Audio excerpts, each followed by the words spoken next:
40장 다시 돌아오게 되면 요셉이 이제 보디발 장군집에 있는 옥에 갇히게 됐잖아요. 보디발 장군을 이렇게 장군의 아내를 겁간하려고 했다고 해가지고 무고하게 옥에 갇히게 되었습니다. 근데 이제 그 옥에 누가 들어왔냐면 바로 술 맡은 관원장과 떡 굽는 관원장이 거기에 들어오게 됐어요. 그래서들 이렇게 만나게 되는데 이 만남이 우연한 것이 아닙니다. 이렇게 모이게 된 것도 다 하나님의 섭리라는 거지요. 하나님의 시각에 요셉과 두 관원은 만나야만 했던 것입니다. 그래서 이제 하나님의 뜻이 이루어지게 되는 거예요. 그래서 말씀인데 우리가 이렇게 저렇게 이런 사람 저런 사람을 만나게 되는데 여러분 좋든 안 좋든 그 만남도 하나님의 허락이요. 그리고 거기에는 하나님의 뜻이 있다는 것을 아시는 분들이 되기를 원합니다. 그냥 좋은 사람만 만나게 하면 안 돼요. 그런 일은 없어요. 하여간 또 힘든 사람이 항상 있는 거예요. 그래서 이렇게 저렇게 만나게 되는데 그것이 하나님의 배려요. 하나님의 뜻을 이루고자 하심입니다. 뭔가 나에게 선한 변화를 주시기 위하여 좋든 안 좋든 그런 만남이 있게 되는 거예요. 여러분 우리가 아내를 만나고 남편을 만나고 부모를 만나고 조부모를 만나고 형제 자매를 만나고 손주들을 만나고 친척 친구를 만나고 동료를 만나고 성도님들을 만나고 목사님을 만나게 되는데 하여간 다양하게 만나게 되는데 우연한 일은 하나도 없습니다. 하나님께서는 하여간 좋든 안 좋든 만나게 하시면서 하나님이 섭리하시면서 당신의 뜻을 이루게 되는 거지요. 그래서 우리는 이런저런 만남을 통하여 하나님이 이루시고자 하는 그 뜻이 이루어지는 관계가 되게 달라고 기도하는 분들이 다 되기를 원합니다. 좋으면 좋은 대로, 안 좋으면 안 좋은 대로 하나님의 숨은 뜻이 다 묻어 있단 말이요. 그러니까 약간 우리는 불평하지 말고 그런 관계 속에서 하나님의 뜻이 이루어지는 가운데 여러분 더 거룩하고 흠이 없는 하나님의 자녀들이 다 되시기를 원합니다. 근데 이제 두 간원이 희한하게 같은 날 꿈을 꿨어요. 같은 날 꿈을 꿨네요. 자, 5절 한번 보면 옥에 갇힌 애고방에 술 맡은 자와 떡 굽는 자 두 사람이 하룻밤에 꿈을 꾸니. 글쎄 같은 날 밤에 그냥 꿈을 꿨어요. 꾼 내용은 다른데 이렇게 같은 날 이렇게 꿈을 꾸기도 쉬운 일이 아닌데 하여간 이 꿈 꾼 것도 하나님께서 관여하신 줄 압니다. 여러분 이 꿈은 결국 생사가 걸린 얘기 아니에요? 누구는 살아나고 누구는 이제 죽는다는 말이요. 근데 생사의 결정은 누가 결정하시는 거예요? 하나님이 결정하는 거니까 이 꿈도 그냥 우연한 건 아니에요. 그래서 여러분 하여간 이 두 간원의 꿈은 하나님이 앞으로 어떻게 하실지, 두 간원에게 하나님이 어떤 일을 하실지를 보여주는 꿈이었습니다.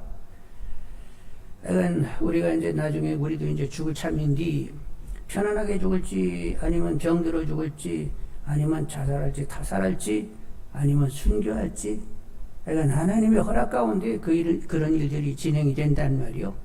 그래서 여러분 죽음에 관해서도 여러분 기도하시는 분들이 되기를 원합니다. 그 죽는 날이 가장 아름답게 하나님 보시기에 합한 날이 될 수 있도록 해주시라고 막 찬송을 부르다가 갈 수 있게 해주시라고 이렇게 기도를 바짝 해놓으시는 분들이 있기를 원합니다. 그런데 이제 그 꿈을 보게 되면 어떤 꿈들을 그들이 한번 꿨는지 그리고 정말 꿈꾼 대로 그렇게 꿈 해석대로 그렇게 되는지 한번 봐야 되겠는데 먼저 이제 술 맡은 자의 꿈을 먼저 듣게 되었어요. 근데 이제 술 관원장이 얘기하기를 글쎄 내 앞에 포도나무가 있었는데 세 가지가 있었다. 그리고 거기에 싹이 나고 꽃이 피더니 포도송이가 이렇게 가지에 매달리게 됐다. 그래서 그걸 따가지고 바로의 잔에다가 짜서 드렸더니 바로께서 마셨다. 그러니까 요셉이 얘기하기를 그 세 가지는 이제 사흘 만에 있을 얘기인데 그걸 이렇게 즙을 내가지고 바로에게 들여서 마셨다고 하는 거 보니까 당신은 복직이 되신다고. 이제 복직되시면 나를 생각해 주라고 나에게 은혜를 베풀어 가지고 내가 무고하게 이렇게 오게 가졌으니까 바로에게 말씀하셔서 나를 이렇게 나올 수 있게 좀 해주시라고 부탁까지 했어요. 꿈 해석을 하니까 꿈 해석이 좋잖아요. 그러니까 복직되시면 저도 이렇게 옥에서 나올 수 있게 좀 해주시라고 부탁을 했습니다. 그래서 이제 술 맡은 관원장의 꿈이 아주 좋으니까 떡 굽는 관원장도 소망을 가지면서 내 꿈도 한번 얘기해 볼 테니까 해석해 볼 거예요. 그러면서 이제 얘기를 하게 됐어요. 그래서 이 머리 위에 광주리가 세 개가 있었는데 그 맨 위 광주리에 거기에는 각종 구운 음식들이 있었단 말이요.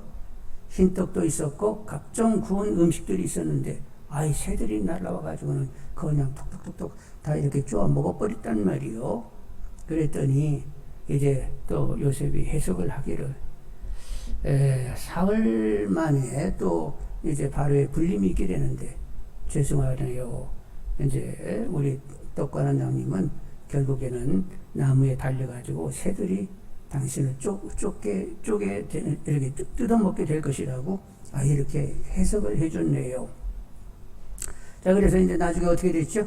20절로 23절 한번 보겠습니다. 이제 20절로 23절 제3일은 바로의 생일이라. 바로가 지금 40장 20절 23절 보고 있습니다. 40장 20절 같이 보면 제3일은 바로의 생일이라. 바로가 그의 모든 신하를 위하여 잔치를 베풀 때에 술 맡은 관원장과 떡 굽는 관원장에게 그의 신하들 중에 머리를 들게 하니라. 바로의 술 맡은 관원장은 전직을 회복하며 그가 잔을 바로의 손에 받들어 드렸고 떡 굽는 관원장은 매달리니 요셉이 그들에게 해석함 같이 되었으나 그냥 해석대로 그대로 다 돼버리고 말았단 말이요. 그런데 23절은 같이 읽습니다. 술 맡은 관원장이 요셉을 기억하지 못하고 그를 잊었더라. 이제 나가게 되면 내가 복직되면 내가 분명히 이제 바르게 해가지고 너를 이제 방면케 한다고 막 확실하게 그거 해주겠다고 이제 얘기를 했죠.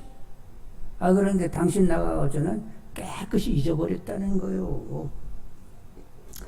여러분, 사람은 믿을 것이 못 되는 거예요. 그래서 하여간 사람은 의지의 대상은 아닙니다.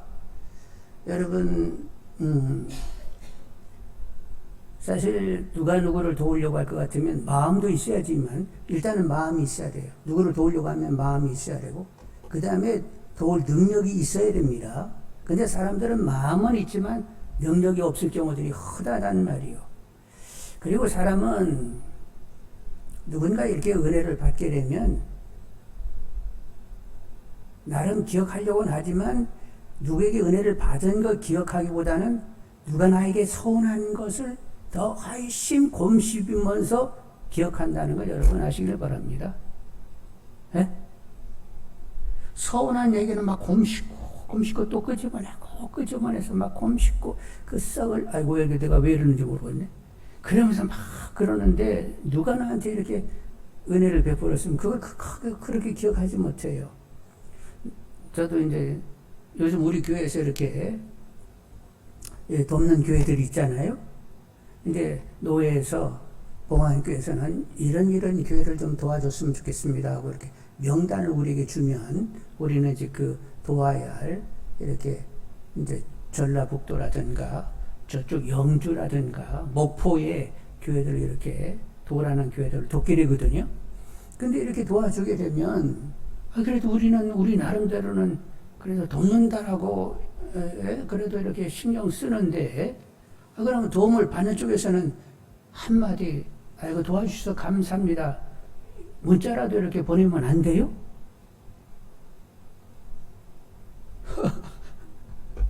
근데 그렇게 문자를 주는 교회가 9개면 한 2개 정도만 그런 문자들이 날라오고 아무 소리가 없는 거요.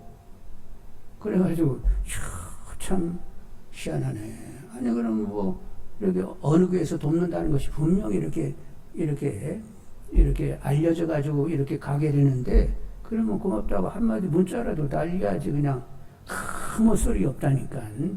그래서 참 미안하네. 그리고 이제 우리 노예 안에도 이렇게 돕는 교회가 있어요. 노예 안에도 어느 교회, 시골 교회 도우라고 했는데, 아니 노예 석상에서 이렇게 보면 아이고 도와주셔서 고맙다고 한마디라도 해야 되잖아. 근데 멀뚱하게 쳐다보고만 해. 그래가지고 참 희한하다.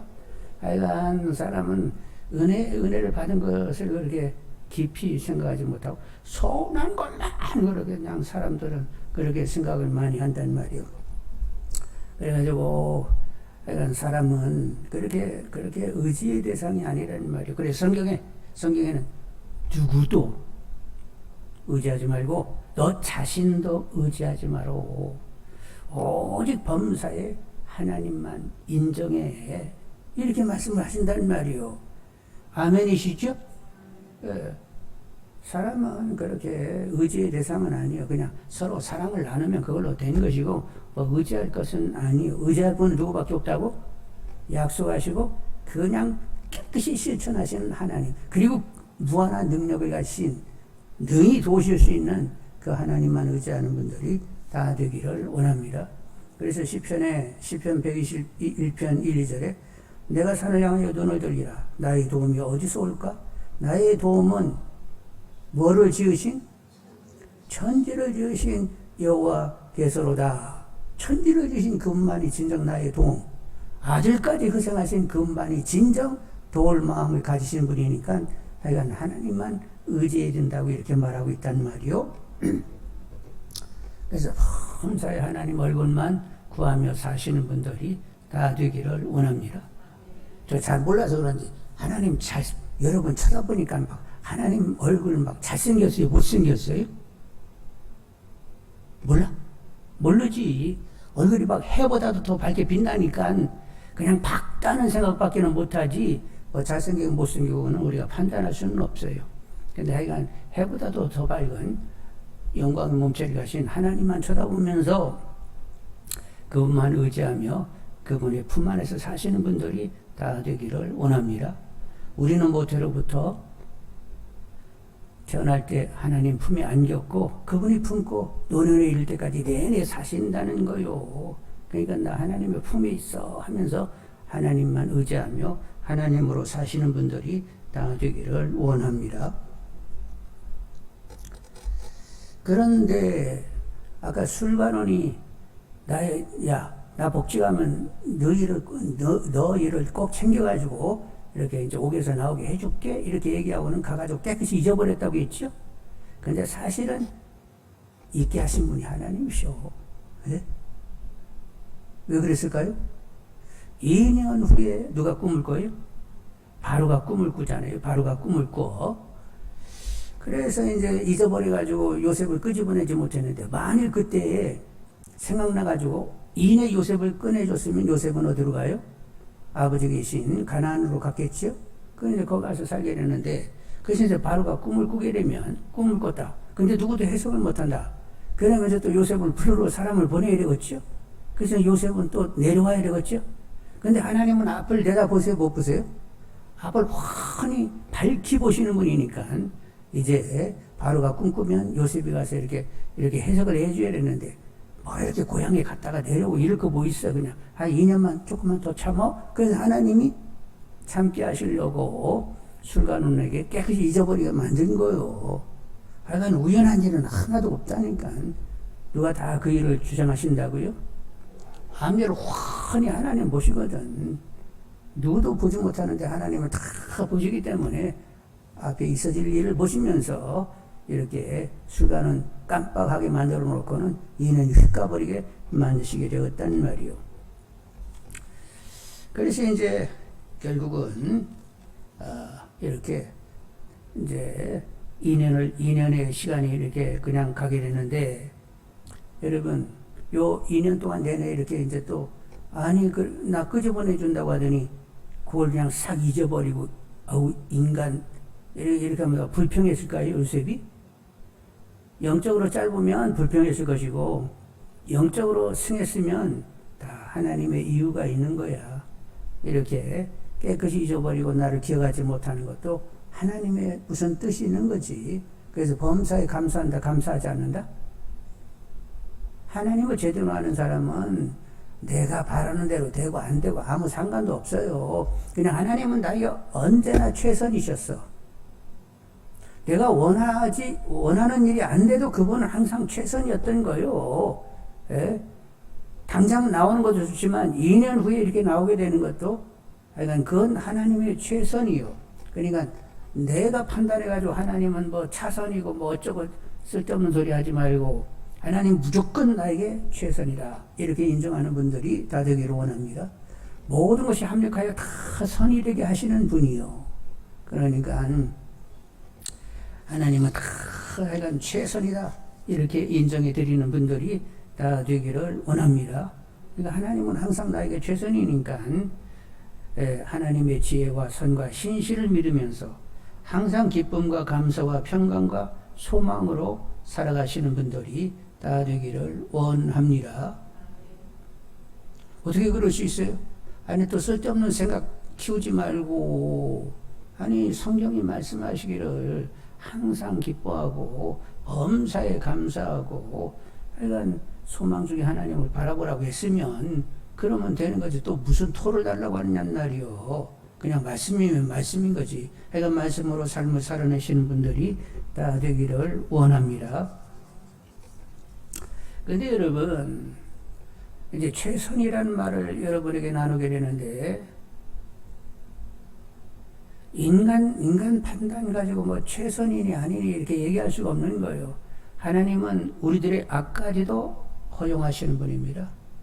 아담이 선악과를 따먹는데, 아담이 이렇게 선악과를 따먹게 됐잖아요. 하와가 먼저 따먹고 이제 하와가 또 따서 아담도 먹었는데, 근데 하나님 그거 막으려면 얼마든지 막지요? 네?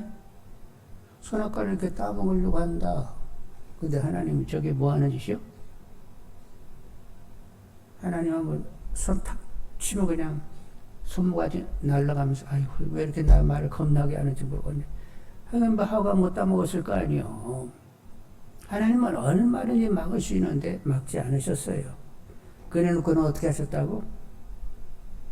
그들에게 가시덤불 엉겅퀴에서 살해되니까 가죽옷을 손수 제작하여 그들에게 입히시게 되었다는 말이에요. 뭘 어떻게 하자고? 하나님은 자격 없는 자에게 여전히 하나님의 사랑은 그렇게 자격 없는 자에게 베푸시는 사랑인 것을 이제 보여주기를 시작하게 된 거지요. 그렇게 시작을 해가지고 하나님은 결국 아들을 희생하면서 죄된 인간들을 사랑하게 되었는데 선악과를 따먹게 돼서 결국 여인의 후손이 오시게 되었고, 그래서 하나님은 전혀 자격 없는 자에게 아들까지도 희생해낼 수 있는 그렇게 엄청난 사랑의 하나님이신 것을 보여주기를 원하셔서 선악과 따먹는 것을 그냥 허용했던 거예요. 하여간 하나님의 이 지혜를 인정하시는 분들이 되기를 원합니다. 아이 선악과 따먹지 말게 하지. 아이 쓸데없는 소리 하지 말고 왜 따먹게 하셨을까? 결국 여인의 후손 당신의 아들을 보내가지고 인간을 사랑하는 대수하시는 아들까지도 희생할 수 있는 하나님의 사랑을 보여주기 위하여 선악과를 따먹기 전에는 뭐 하나님 뭘 희생하는지 뭐 알아요 몰라요? 모르지. 그냥 뭐 먹을 것이 많아가지고 늘 먹어가지고 그냥 배만 나왔을지도 몰라. 그런 자기가 선악과를 따먹으니까 아들을 희생하는 하나님의 사랑이 드러나게 되었던 거예요. 이 하나님의 지혜 여러분 보실 수 있는 분들이 다 되기를 원합니다. 다윗이 하나님으로 막 그렇게 단련받으면서 하나님으로 막 살았는데 나중에 임금돼가지고 편안해지니까 충직한 부하장수 이 아내를 취하고, 그리고 이 장수는 적의 화살이 맞아 죽게 했단 말이요. 아니 하나님이 그걸 좀 막으시지. 그걸 좀 못 막어? 하나님 얼마든지 막으실 수 있잖아요. 근데 그것을 허락을 했단 말이요. 그래서 이제 다윗이 뭐라고 고백해? 나는 모태로부터 죄 덩어리로 태어났습니다. 우수초로 저를 씻어주시고 하나님의 신이 떠나지 않기를 원합니다 하면서 인간이 어떠한지 직시할 수 있는 이런 기회를 주신 거예요. 그런데 하나님의 은혜를 아는 사람은 한 분 정도는 내가 얼마나 죄된가를 흔히 보게 하시는 시간이 있습니다. 주님으로 전혀 못 사는, 여전히 나나 하는 철저하게 죄된 인간인 나를 보게 하시는 시간이 있단 말이요. 그래서 때때로는 우리가 막 악으로 쏠려가는데도 그걸 막지 아니하시고 결국은 악에 치우쳐 악한 행위를 갖게 하시고 그 다음에는 또 지적하시면서 너의 죄성을 알겠지? 하면서 막 그냥 본질적으로 죄된 나를 보게 하신단 말이요. 그랬기 때문에 하나님의 아들이 물과 피를 다 쏟아야 했던 거요. 그래서 하나님 아들이 그런 물과 피를 쏟을 만큼 우리가 철저히 죄인인 것을 정확히 이렇게 보는 시간이 있단 말이요. 그래서 선악과를 따먹는 것도 인간 편에서는 어떻게 판단할지 모르지만 하나님은 최선이셨어요. 다윗이 그렇게 부하장수의 아내를 취하고 장수로 죽게 만들었는데 인간이 가지는 죄성을 철저히 내 안에서 발견케 하려고 하는 하나님의 최선이었어요. 하나님은 무조건 최선이세요. 여러분 수준 가지고 막 하나님은 최선이네 만에 쓸데없는 소리 하지 말고 하나님은 절대선, 하나님은 항상 나에게 절대선하시고 신실하신 분, 이렇게 확실하게 믿는 분들이 다 되기를 원합니다. 그래서 말씀인데 우리 어떤 무슨 선의지 조금이라도 들먹거리지 말란 말이요. 그냥 우리 어떠함하고는 아무 상관도 없어요. 그냥 우리가 믿음 생활하는 것은 그냥 하나님의 전적인 은혜요. 그러니까 하나님의 은혜만 구하고 여러분이 그래도 믿음을 가지게 되면 나의 다른 것은 하나님의 은혜로다 하면서 사도 바울처럼 고백하시는 분들이 다 되시기를 원합니다. 41장 1절 한번 보겠습니다. 41장 1절. 만 2년 후에 바로가 꿈을 꾼즉 자기가 나일 강가에 서 있는데 이제 2년 지나서 이제 바로가 꿈을 꿨어요. 그래서 이제 결국 누가 해석해 주게 되는 거예요? 여러 많은 그런 거기에 점술가도 있고 현인들도 있었습니다. 애굽에 많은 점술가 현인들 다 불러다가 꿈 좀 한번 해석해봐 그랬더니 누구도 꿈을 해석을 제대로 못하는 거예요. 그러고 있는데 술관원이 그때 생각이 났습니다. 아이쿠 그랬지. 그래가지고 바로 앞에 나가가지고 참 내가 큰 실수를 한 것이 있는데 우리가 이렇게 갇혔을 때에 우리 꿈을 해석해 줬는데 그 꿈대로 일이 진행이 됐습니다. 한 청년이 있지요. 그러면 그 청년을 데려와라.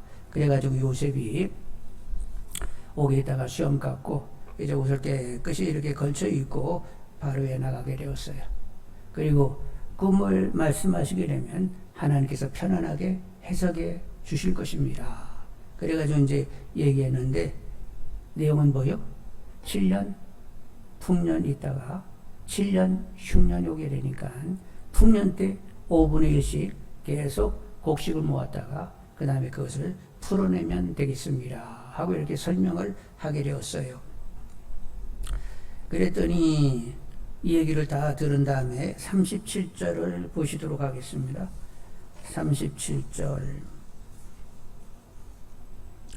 37절 바로가 그의 모든 신하가 이 일을 좋게 여긴지라. 바로가 그의 신하들에게 이르되 여호와의 하나님이 영에 감동된 사람을 우리가 어찌 찾을 수 있으려 하고 요셉에게 이르되 하나님이 이 모든 것을 내게 보이셨으니 너와 같이 명철하고 지혜 있는 자가 없도다.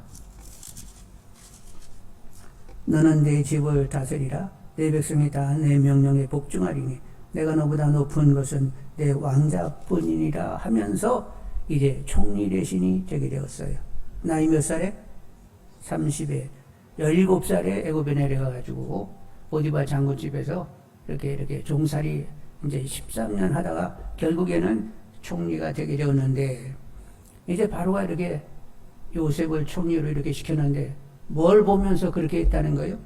다시 38절 보면 바로가 그의 신하들에게 이르되 이와 같이 하나님의 영에 감동된 사람을 우리가 어찌 찾을 수 있으리야 하고 요셉에게 이르되 하나님이 이 모든 것을 내게 보이셨으니 너와 같이 명철하고 지혜 있는 자가 없도다. 그러니까 결국 요셉이 총리가 된 것은 요셉 스스로 뭐 잘나가지고 됐다는 거요. 요셉이 하나님 때문에 총리를 시킨다는 거요. 결국 하나님 때문에 결국 총리가 되게 되었던 거지요. 결국 하나님께서 이렇게 일을 만드신 겁니다. 그래서 거기 이제 거기에 애굽의 어떤 사람들 현인들과 점술가들이 꿈을 해석하지 못했는데 그것도 하나님이 다 막으신 줄 알아요. 누가 그것을 해석을 해야 되니까 요셉이 해석하면서 총리가 돼야 되니까 다른 뭐 술사들이니 이런 점술가든지 현인들은 그 꿈을 해석하지 못하게 하나님이 다 막으신 줄 압니다. 결국 요셉이 총리가 된 것은 하나님의 섭리적인 경영으로 그렇게 된 것이지요. 근데 왜 이렇게 총리가 되어야만 했던 거예요? 여러분 잘 아시는 대로 이제 요셉이 총리가 돼가지고 흉년 때에 야곱의 가족 70인이 애굽에 내려와서 살게 되죠. 그리고 이제 고센이라는 곳에서 이렇게 별도로 그들이 고센에서 살게 됩니다. 430년이 지나면서 중다해지게 되었어요. 그래서 이제 요셉을 알지 못하는, 요셉을 알지 못하는이라고 해서 요셉을 전혀 모르는 것이 아니라 요셉의 치적을 인정하지 않으려고 하는 바로가 이제 올라서면서 애굽 땅에 있는 이 이스라엘 백성들을 억압하기 시작을 하는 거지요. 너무 중다하니까 밖에 외침하고 이렇게 협력을 하게 되면 애굽 왕조가 무너지게 되니까 아주 그냥 억압을 하게 되었어요. 그래가지고 국고성을 지는 이런 일에 동원을 하면서 이제 신음소리를 내게 했는데 그래서 하나님 모세를 준비해가지고 그 백성들을 출애굽하게 하게 되는 거지요. 여러분 신약에서는 예수님이 우리 모든 사람의 죄를 대신하는 그 구원 역사가 가장 큰 구원 역사예요. 신약에서는. 구약에서는 뭐가 가장 큰 구원 역사예요? 하나님의 위대한 구원 역사는 모세를 통하여 애굽에 갇혀 있는 백성들을 해방시키는 것이 구약에서는 가장 큰 구원 역사가 되는 거지요. 그래서 이제 모세가 이제 결국 그 일을 하게 되는데 그 일이 있으려고 하면 이렇게 요셉은 총리가 돼가지고 자기 아버지 가족 70인을 고센으로 오게 해야만 했단 말이요. 그래서 하나님의 전체적인 큰 구원 역사에 요셉은 한 귀퉁이에서 이렇게 쓰임받게 되었던 거예요. 여러분 우리들도 다 그리 되기를 원합니다. 하나님의 전체적인 그림 가운데 우리는 한 구석에서 그냥 조그맣게 있는 거예요. 하나님의 구원 역사에 쓰임받기를 원합니다. 하나님 나라 건설에 쓰임받는 분들이 되기를 원합니다. 우리도 나름대로 중보기도 하고 그리고 이렇게 교회 봉사도 하고 또 이렇게 교제도 하고 섬김, 구제 이런 또 선교사들을 위하여 돕는 일들 이런 일들을 통하여 우리도 성령의 감동을 받으면서 그 일을 감당하는 가운데 한 귀퉁이에서 아주 작게나마 그래도 하나님의 위대한 구원 역사 큰 그림 가운데 한 귀퉁이에 점으로 지키는 분들이 다 되시기를 원합니다. 그리고 우리들의 자손들도 다 그 반열에 서야 되겠죠? 나만 그런 것이 아니라 내 자녀, 손들도 그렇게 점으로 하나님의 전체적인 큰 그림 가운데 한 구덩이 조그맣게라도 점이 딱 지키면서 그래도 구원 역사에 쓰임받은 하나님의 사람이다 이렇게 인정받는 우리들의 자녀, 손들이 다 되기를 원합니다. 그래서 이제 요셉의 일을 보니까 우연한 거 하나도 없죠? 다 하나님의 섭리였습니다. 그리고 모든 건 다 최선이었다는 것 여러분 기억하시기를 원합니다. 옥에 갇히는 것도 그렇고 2년 기다리는 것도 그렇고 다 하나님의 때에 하나님께서 다 그 일을 주장해 가시는 거예요. 그러니까 뭐 이러고 저러고 쓸데없는 소리 하지 말고 입 내물고 어둠침침하게 믿는다고 하는데 뭐 좋은 일도 없고 뭐 이래 쌓지 말고 하나님을 제대로 알게 되면 그분 항상 최선이었다. 그래서 범사에 감사라는 것이 항상 기뻐하고 감사라는 말이 다 이해가 되는 거예요. 그러니까 내가 살아오는 동안에 구린 일도 있잖아. 남들에게 얘기하고 싶지 않은 얘기도 있잖아. 근데 그런 일을 허락하시는 것도 약간 내가 얼마나 죄된 인간인가를 확연히 보게 하시면서, 그래서 아들이 희생될 수밖에 없었던 그런 사정 가운데 아들을 통한 하나님의 사랑, 높이 깊이 넓이 길이로 충만히 깨닫게 하기 위하여 철저한 죄인인 것을 그렇게 보게 하시는 거예요. 그러니까 하나님께서는 때에 다 이렇게 저렇게 다루셔가지고 오늘의 우리를 만들어 내신 줄 알고, 여러분 참 감사하고, 약간 하나님으로 산다는 것이 참 은혜다. 막 이런 마음에 잡혀 사시는 분들이 다 되기를 원합니다. 여러분 하나님으로 살아가지고 막 좋아 죽는 거죠 지금? 에? 생각해 봐야 돼. 약간 좋아 죽는 분들이 다 되시기를 주님의 이름으로 축원드립니다. 그래서 이제 우리 같이 기도해야 되겠는데,